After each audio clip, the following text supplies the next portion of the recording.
ছাত্রলীগ সরকারি দলের অঙ্গ সংগঠন, আইন শৃঙ্খলা বাহিনীর নির্মম নিষ্ঠুর নির্যাতন, নিপীড়ন এবং শেষ পর্যন্ত আন্দোলনকে দমন করার জন্য পুরো রাষ্ট্রযন্ত্রকে ব্যবহার করে হেলিকপ্টার থেকে গুলি চালানো, বাসার ছাদ থেকে গুলি চালানো, এগুলো কোনো মানুষ সহ্য করতে পারে নাই। তার ফলে তারা রাস্তায় নেমে এসেছে এবং আন্দোলনের তো একটা এন্ডিং প্রয়োজন হবে।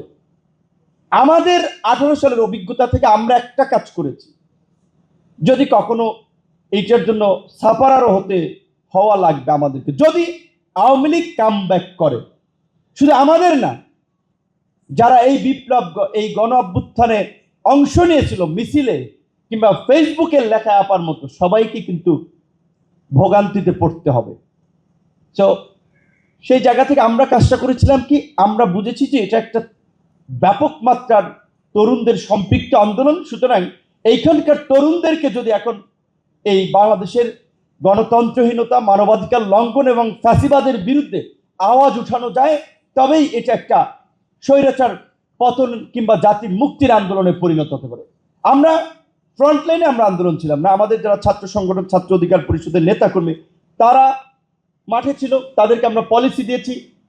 তাদের পরামর্শের ভিত্তিতে রাজনৈতিক নেতৃবৃন্দকে জাতীয় পর্যায় থেকে সম্পৃক্ত করার জন্য আন্দোলন যেভাবে ভূমিকা দরকার ছিল আমরা সেটা রেখেছি।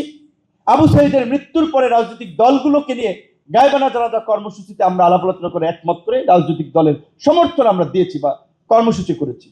19 জুলাই রাজনৈতিক দলগুলো নির্বিচারে গুলি চালিয়ে মানুষ হত্যার প্রতিবাদে, ছাত্রদের উপরে নির্যাতন নিপীড়নের প্রতিবাদে গণমিছিল কর্মসূচি দিয়েছিল। That means political full support 17 তারিখের পর থেকে আন্দোলনের সাথে যেভাবে যুক্ত করা দরকার আমরা সেটা করেছি।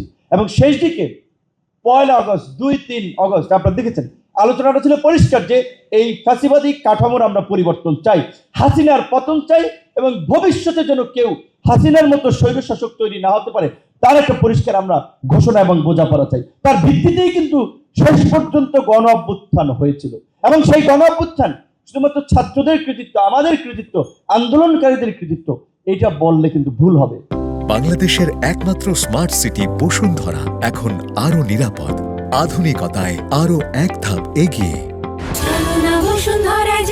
সমস্ত শ্রেণী পেশার মানুষ, আমরা যতই সামরিক বাহিনী বা মিলিটারি উর্দিওয়ালাদেরকে গালি দেই, তারাও কিন্তু প্রো পিপল পজিশন নিয়েছিল। পুলিশের মধ্যে একটা অংশ কিন্তু শেষ পর্যন্ত বা শুরু থেকেই কিন্তু আমরা এখন রমনা জোনের ডিসি যে মাসুদ সাহেবের একটা ভিডিও কিছুদিন আগে দেখলাম, ছাত্রদেরকে প্রোটেক্ট করার জন্য বলছে যে আগে আমার উপরে হামলা হবে, আমি দেখবো। এই ধরনের পুলিশ অফিসাররা শুরু থেকে পজিটিভ রোল আমরা দেখেছি। তো পুলিশ ছিল, শিক্ষক ছিল, সাংবাদিকতা ছিল। আমি একটা কথা বলেছিলাম যেটা খুব মানুষকে টাচ করেছিল, 1 আগস্ট 2 দফায় 10 দিন রিমান্ডের পরে আদালতে যখন আমাকে তোলা হলো, আমাকে অনেকগুলো সাংবাদিক লাইক প্রিজন ভ্যান থেকে নামার পথে ভাই কিছু বললেন এবার বলে আর কি। তো আমাকে লিপ দিয়ে যখন কোর্টে উঠাবে, ওইখানে কিন্তু আমি চিনি সমকালের একজন সাংবাদিক রবিউল বোধহয় নাম, সে বারবার বলছে ভাই আন্দোলন তো ঝিমাই পড়তেছে, আপনি কিছু বলেন, আপনারা ভিতর থেকে বললে কিন্তু কাজ হবে। তখন আমরা বলেছিলাম যে আমরা ডিবি কার্যালয়ে যে আলাপ আলোচনাগুলো শুনছিলাম, ডিবির প্রভাবশালী অফিসার হারুন সাহেব বলছে সারা এই সরকার রাখলাম আমরা, বিএনপির 28 অক্টোবর ভেনিশ করে দিলাম, আর এখন কৃতিত্ব নেয় ডিজিএফআইয়ের লোকেরা। তার মানে আমি বুঝছি যে প্রশাসনের মধ্যে ইন্টারনাল কনফ্লিক্ট শুরু হয়ে গেছে ক্রেডিট নিয়ে, এবং পুলিশের উপরে তো শেষ দিকে শেখ হাসিনা আবার সরকার বিশ্বাস করতে পারছে না, যেখানে তারা আর্মিকে ইনভলভ করে কারফিউ টারফিউ বা পরিস্থিতি নিয়ন্ত্রণের ব্যবহার করলো। যে অভিজ্ঞতা বা মেসেজের আলোকে আমার কাছে মনে হয়েছিল যে যদি আরেকটু ধাক্কা দেওয়া যায় সরকার পড়ে যাবে। যেই কারণে আমি বলছিলাম যে 90% পতন হয়েছে, 10% বাকি আছে। কবি, শিল্পী, সাহিত্যিক, লেখক, রাজনীতিবিদ সবাইকে নিয়ে রাস্তা থাকতে হবে। কারণ আমি কবি, শিল্পী, সাহিত্যিক স্পেসিফিকভাবে এই কথাটা বলছি এই কারণে, বাংলাদেশ না শুধু পৃথিবীর ইতিহাসে দেখা গেছে যে সফল গণ অভ্যুত্থান বা রেভলিউশনের ক্ষেত্রে কবি, শিল্পী, সাহিত্যিক এই শ্রেণী পেশার মানুষের একটা বড় ভূমিকা ছিল।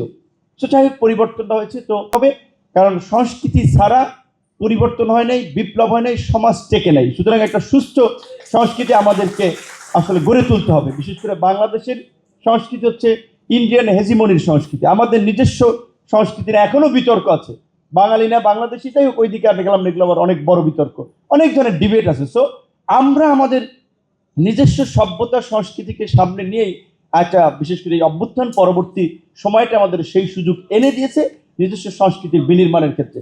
আপনারা যদি জুলাই কেন্দ্রিক এই আন্দোলন সংগ্রামের চিত্রগুলো যদি সাংস্কৃতিক প্রোগ্রামের মধ্যে দিয়ে, আলাপ আলোচনার মধ্যে দিয়ে মানুষের মাঝে ছড়িয়ে দিতে পারেন, তাহলে এই অভ্যুত্থান পরবর্তী এই প্ল্যাটফর্মে একটা সার্থকতা হবে। এবং অবশ্যই আমি মনে করি আগামীতে রাজনীতি, অর্থনীতি, সংস্কৃতি বিভিন্ন ক্ষেত্রে জুলাই আমাদের জন্য একটা প্রেরণা। জুলাইকে যদি আমরা ভুলে যাই তাহলে আমরা আসলে আবার একটা ইতিহাসের অন্ধকার যুগে আমরা হয়তো পতিত হব। সেজন্য আমরা মনে করি যে জুলাইকে আঁকড়ে ধরেই আসলে আমাদের সামনে যেতে হবে।